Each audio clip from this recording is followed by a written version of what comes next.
Seguimos con otros problemas de condensadores. A ver, aquí nos dice que tenemos una hoja conductora plana A suspendida por un hilo aislante entre la superficie de una onda conductiva B, doblada como se muestra en la figura. Básicamente esta placa se puede considerar que está al mismo potencial que esta. Las hojas tienen cargas opuestas. La diferencia de potencial nos la dan aquí en delta phi, y esto causa una fuerza F en adición al peso de A, alando a hacia abajo. Nos pregunta cuál es la capacitancia del arreglo de conductores como función de Y. Y sería la penetración de la hoja A entre las dos placas B. Y la distancia de Y, la distancia que la placa A está insertada en los lados de la placa B. Bueno, esto básicamente tenemos aquí las dos placas con la misma carga, en este caso carga positiva, que están al mismo potencial. Insertamos aquí la placa, la hoja conductora plana A, y por supuesto esta carga positiva va a inducir una carga negativa a ambos lados de la placa conductora. En este caso, si aquí hay sigma, aquí tiene que haber menos sigma. Luego tenemos el campo eléctrico, iría de la placa positiva a la negativa en ambos lados. Esto está separado a una distancia S entre la placa A y la B, y está insertada una distancia Y. Bueno, podemos calcular la diferencia potencial entre la placa positiva y la negativa. Sería básicamente el campo eléctrico por la separación, considerando que el campo eléctrico es constante, usando otra vez la geometría planar o plana, y simplemente sería E por la distancia S, donde el campo eléctrico sería el campo eléctrico de esta placa conductora, y por tanto es sigma entre epsilon 0. Entonces aquí podemos expresar sigma en función de delta B. Y luego sabemos que la capacitancia simplemente es la carga Q de una de las placas, por ejemplo la placa positiva, entre la diferencia de potencial. Tenemos ya la densidad, así que la carga Q es simplemente la densidad por el área. Solo que aquí tenemos, bueno, el área sería la Y por L, donde L sería la profundidad de las placas, sería Y por L, y en este caso lo multiplicamos por 2 porque este lado también contribuye a la capacitancia. Básicamente tendríamos una capacitancia de este lado y una capacitancia del otro lado, ¿no? Que estarían en paralelo, entonces se suman y se podría multiplicar por 2. Y por último, entonces nos queda esto, y delta B lo tenemos expresado también en función de sigma. Aquí luego sustituimos sigma para que quede en función de delta B. Delta B se va y ya nos queda la capacitancia como función de Y, de la penetración de la placa A. Y Q sería la carga total positiva de la placa con carga más. De este lado, aquí habría Q y de este lado habría Q. Luego nos dicen cuánta energía se necesita para incrementar la distancia insertada en delta Y.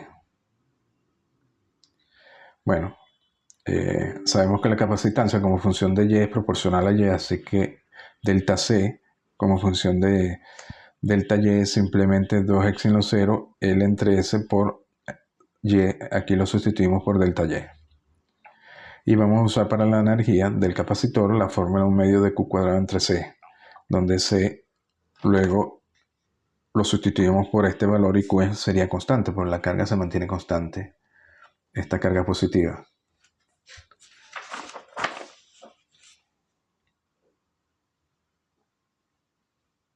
Y luego entonces tenemos la fórmula para la energía como función de Y sería Q cuadrado entre 2, la capacitancia que depende de Y. Entonces para hallar delta U simplemente derivamos U con respecto a C y lo multiplicamos por delta C, que ya lo habíamos calculado anteriormente. Entonces nos queda Q cuadrado entre 2 por la derivada de la energía como función de C, que sería la derivada de 1 entre C, es decir, menos 1 entre C cuadrado, nos quedaría por la derivada de C con respecto a Y, que ya la habíamos calculado. Bueno, aquí sustituimos C de Y, ponemos C de Y al cuadrado de la fórmula anterior, y entonces podemos hallar delta U, y queda como función de delta Y, y queda, como esperábamos, proporcional a delta Y. Si delta Y es 0, entonces delta U tiene que ser 0. Y aparece Y también acá abajo, proporcional a Y al cuadrado.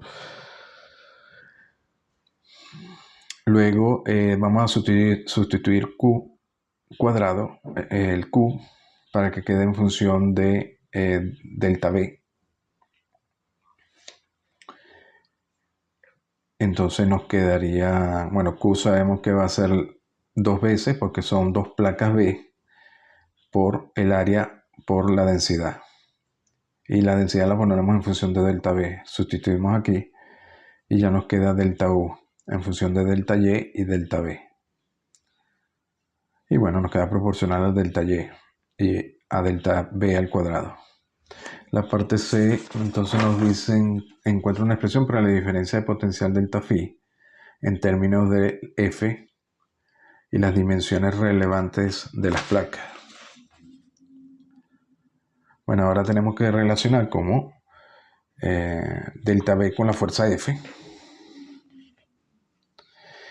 Para ello, ¿qué hacemos? El trabajo realizado por la fuerza F, que va a tirar de la lámina A, que cuelga del hilo, sabemos que el cambio en el trabajo tiene que ser la fuerza, que es una fuerza en la dirección Y por el incremento, por la distancia, en este caso, que es delta Y.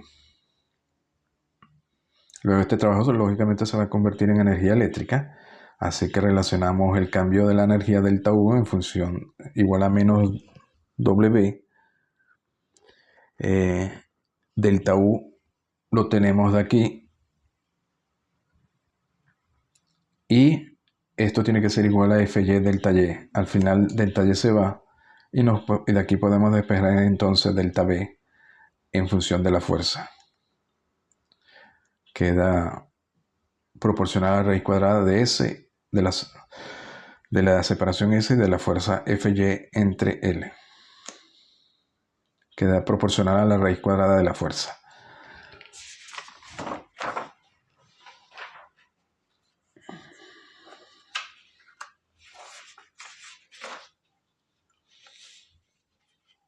A ver, este tiene que ver... Aquí nos dicen que suponga que el radio externo de un capacitor cilíndrico se dobla, pero el voltaje se mantiene constante a través de una batería. ¿En qué factor cambia la energía almacenada del condensador? ¿Y de dónde vino esa energía? A ver, bueno, aquí nos dicen que mantenemos el voltaje constante, así que para la energía del condensador, de nuevo usamos la fórmula medio de C B², porque B en este caso tiene que ser constante. Entonces, ¿qué vamos a tener? Si B es constante, U es proporcional directamente a C. Y por tanto, como es proporcional a C, la relación entre la energía final y la inicial es simplemente la relación entre la capacitancia final y inicial. Bueno, esto es muy sencillo. Usamos la capacitancia de un capacitor cilíndrico, que sabemos que viene dado por esta fórmula, donde A y B son los radios inferiores y exteriores del cilindro. Bueno, la capacitancia inicial es simplemente, ponemos originalmente A y B acá, y la final simplemente B lo sustituimos por 2B. Porque nos están diciendo que el radio externo, es decir, B del capacitor cilíndrico se dobla. Entonces simplemente ponemos 2B aquí y hacemos la relación entre la energía final y la inicial.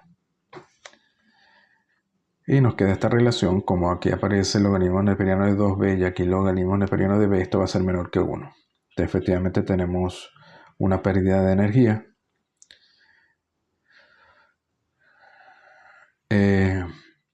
Aquí es interesante porque estamos realizando un trabajo.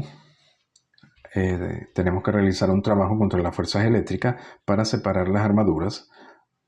Recuerden que la armadura del capacitor se atraen, una tiene carga positiva y otra negativa. Pero resulta que al final tenemos una pérdida de energía. Entonces, ¿a dónde va a ir este trabajo realizado? Bueno, este trabajo realizado se lo tenemos que agregar a la energía inicial del capacitor. Y eso nos debería dar la energía final.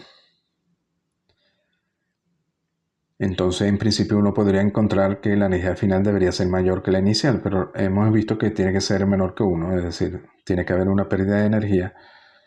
Y entonces, ¿qué sucede en este caso? Porque si el trabajo que realizamos no va hacia la energía del condensador, sino que más bien disminuye, ¿a dónde tiene que ir esa energía? Bueno, esa energía tiene que ir a la batería, porque la batería es la que está manteniendo la diferencia de potencial. Básicamente lo que hace que la dirección de la carga en este caso no va hacia el condensador, sino va del condensador a la batería, y por tanto la batería lo que se está es cargando. Y la batería es la que aumenta su energía potencial eléctrica, porque debería aumentar su voltaje. La batería en este caso se tiene que cargar. Por eso que la energía final al final es menor que 1, es menor que la inicial, a pesar de que se está realizando un trabajo. A ver, este también es de placas paralelas. Tenemos una carga puntual Q que se coloca entre dos placas conductoras unidas separadas por la distancia L. Encontrar las cargas totales inducidas Q1 y Q2 en cada una de estas dos placas. Si las placas son conectadas por un alambre, es decir, están aquí conectadas, están al mismo potencial, y la carga Q está localizada a una distancia L1 de la placa izquierda 1. Por ejemplo, si L1 es menor que L medio, está más cerca de la placa 1, como en este caso, ¿qué podríamos esperar? Bueno, esta carga Q lógicamente va a inducir una carga negativa en ambas placas, pues esta carga es positiva. Supongamos que esta distancia L1 es menor que L medio, esta carga Q está más cerca de esta placa, así que debería inducir una carga negativa mayor de este lado. Básicamente tenemos más líneas de campo eléctrico que caen sobre esta placa que las que caen sobre esta otra placa. Estas son líneas que salen de la carga Q a la placa negativa, con carga negativa inducida.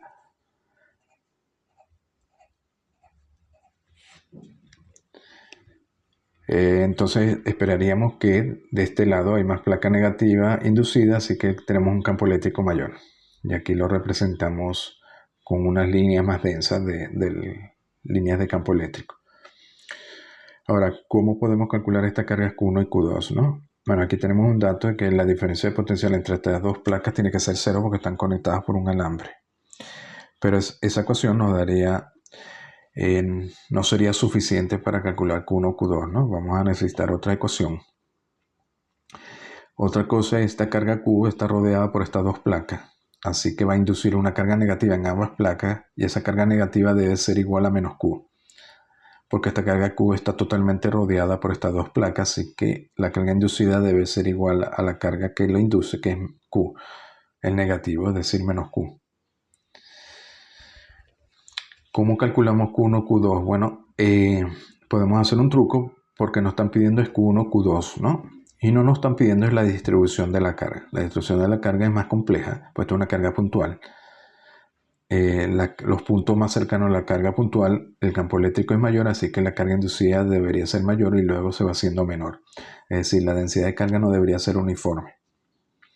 Pero para efectos del cálculo de la carga Q1 y Q2, podemos hacer un truco. Esta carga Q la podemos distribuir en un plano que pasa por la carga Q a la distancia L1, y en la carga Q la distribuimos inicialmente uniformemente sobre la placa, sobre este plano P.